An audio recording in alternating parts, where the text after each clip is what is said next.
Hello நண்பர்களே, வணக்கம். நான் உங்கள் பிரியா. நம்ம இன்றைக்கி பார்க்க போகிற பதிவு என்ன அப்படின்னு பார்த்தீங்கன்னா, நம்மளுக்கு வரக்கூடிய ஜனவரி 10ஆம் தேதி வைகுண்ட ஏகாதசி வருது.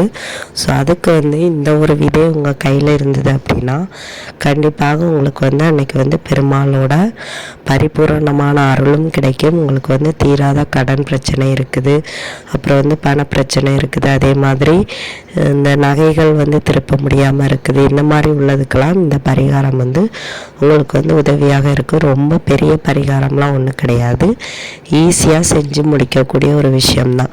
ஸோ அது என்னன்னு சொல்லிட்டு நம்ம இந்த பதிவில் பார்க்கலாங்க. இதுக்கு முன்னாடி நம்ம சேனலை நீங்கள் இன்னும் சப்ஸ்கிரைப் பண்ணாமல் பார்த்துட்டு இருந்தீங்க அப்படின்னா மறக்காமல் சப்ஸ்கிரைப் பண்ணி நம்ம சேனலுக்கு சப்போர்ட் பண்ணுங்கள். இப்போ வாங்க நம்ம பதிவுக்குள்ளே போகலாம். ஸோ விரதங்களே மிகவும் முக்கியமான விரதம் இந்த ஏகாதசி விரதம் தான்.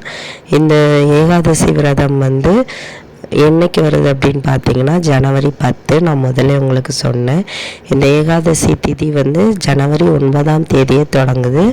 இது 10ஆம் தேதி தான் நிறைவடையுது. கேலண்டர்லலாம் நம்மளுக்கு ஜனவரி 10 தான் ஏகாதசி அப்படின்னு போட்டிருக்குறாங்க.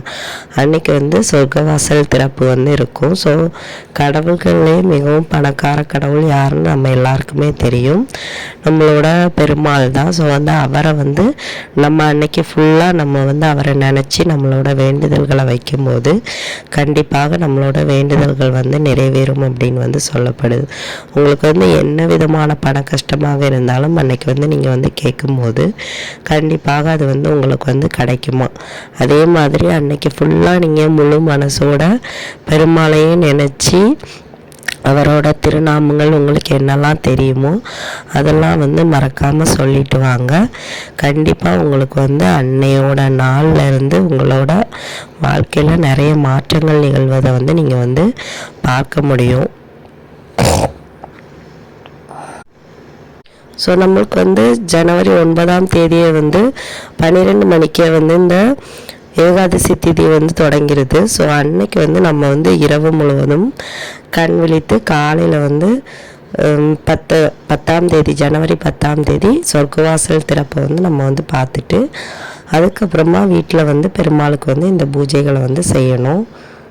பூஜைகள் பண்ணிவிட்டு மதியம் 12 மணி அந்த மாதிரி நேரத்தில் நீங்கள் எல்லா விதமான காய்கறிகளை வச்சு சமைச்சு கடவுளுக்கு படைச்சி உங்களோட விரதத்தை முடிச்சுக்கலாம். இதுதான் இந்த வருடத்திற்கான ஏகாதசி. இந்த வருடம் ஜனவரி முதல்ல ஒரு ஏகாதசி திதி வருது. அதே மாதிரி டிசம்பர் மாதம் ஒரு ஏகாதசி.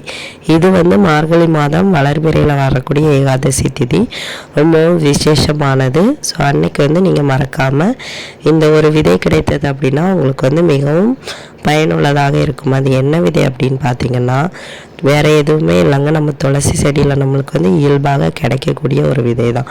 துளசி செடியில் உள்ள விதை நீங்கள் எல்லாருமே பார்த்துருப்பீங்க, ஒரு சில பேர் வீடுகளில் கூட வச்சுருப்பீங்க. ஸோ இந்த துளசி செடியை பார்த்தீங்க அப்படின்னா இதில் ஒவ்வொரு பாகத்துலேயும் ஒவ்வொரு கடவுள்கள் இருப்பதாக சொல்லப்படுது. உதாரணமாக துளசி செடியோட வேரில் மகாலட்சுமி தேவியும், துளசி செடியோட இலையில் மகாவிஷ்ணுவும், துளசி செடியோட இந்த விதையில் லக்ஷ்மி குபேரரும் வாசம் செய்கிறதாக சொல்லப்படுது. இது உண்மையான ஒரு விஷயம். இந்த துளசி செடி ஒரு வீட்டில் இருக்குது அப்படின்னா அந்த துளசி செடியில் அவங்க குலதெய்வமும் இஷ்ட தெய்வமும் வாசம் செய்வாங்களாம்.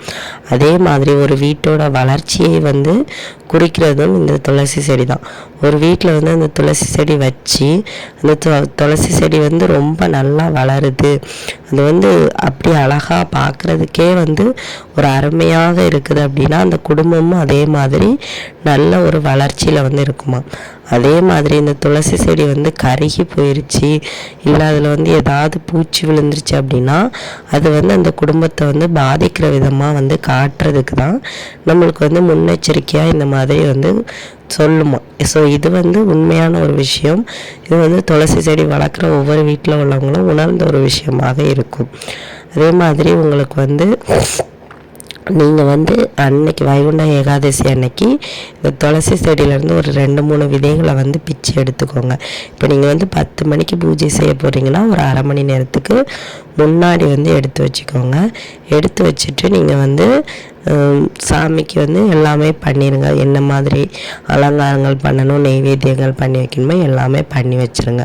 பண்ணி வச்சுட்டு இந்த துளசி செடியை அந்த துளசி செடியோட அந்த விதை நீங்கள் எடுத்து வச்சுருக்க அந்த விதையை வந்து உங்களோட உள்ளங்கையில் வச்சுட்டு உங்களுக்கு வந்து என்ன வேண்டுதல்கள் என்ன கஷ்டங்கள் இருக்குதோ அதை வந்து சொல்லிவிட்டு அதை வந்து ஒரு துணியிலையோ இல்லை ஒரு சிப்லாக் கவர்லேயோ வந்து போட்டு வச்சுருங்க. போட்டு வச்சுட்டு நீங்கள் வந்து ஒரு மணி நேரம் அதை வந்து அந்த பெருமாளோட பாதத்திலே வந்து வச்சுருங்க. வச்சு முடித்ததுக்கப்புறமா நீங்கள் வந்து பெருமாளோட திருநாமங்கள் உங்களுக்கு என்னெல்லாம் தெரியுமோ அதை வந்து ஒரு 108 முறை சொல்லுங்கள். என்ன நாமம் சொல்லலாம் அப்படின்னு பார்த்தீங்கன்னா, ஓம் நமோ நாராயணாய நமக, ஓம் நமோ வாசுதேவாய நமக, அப்புறம் வந்து ஹரே ராம ஹரே ராம ஹரே ராம ஹரே ஹரே, ஹரே கிருஷ்ண ஹரே கிருஷ்ண ஹரே கிருஷ்ண ஹரே ஹரே. இதை வந்து 108 முறை வந்து ஒவ்வொரு திருநாமத்தையும் வந்து சொல்லுங்கள். அந்த வைகுண்ட ஏகாதசி அன்னைக்கு துளசி தீர்த்தம் வைக்கிறது வந்து மிகவும் விசேஷம். அந்த வந்து நீங்கள் வந்து என்ன செம்பு வந்து பயன்படுத்துகிறீங்களோ அதில் வந்து துளசி இலைகளை போட்டு அப்புறம் வந்து அந்த பச்சை கற்பூரம் ஏலக்காய் இதெல்லாம் போட்டு துளசி தீர்த்தம் வந்து ரெடி பண்ணி வச்சுக்கோங்க. அதே மாதிரி விளக்குகள் வச்சு பூஜைகள் பண்ணி என்ன நெய்வேத்தியங்கள் படைக்கணுமோ அதையும் வச்சு நீங்கள் வந்து உங்களோட வேண்டுதல்களையும் சொல்லி ஒரு மணி நேரம் இந்த துளசி விதையை வந்து பெருமாளோட காலடியில் வந்து வச்சுருங்க. வச்சு முடித்ததுக்கப்புறமா இதை வந்து நீங்கள் வந்து எப்போ எடுக்கலாம் அப்படின்னு பார்த்தீங்கன்னா, அன்னைக்கு நீங்கள் இது வந்து அன்னைக்கு இரவு ஒரு 10 மணி வரைக்கும் இந்த மாதிரி விஷயங்களை வந்து நீங்கள் வந்து செய்யலாம்.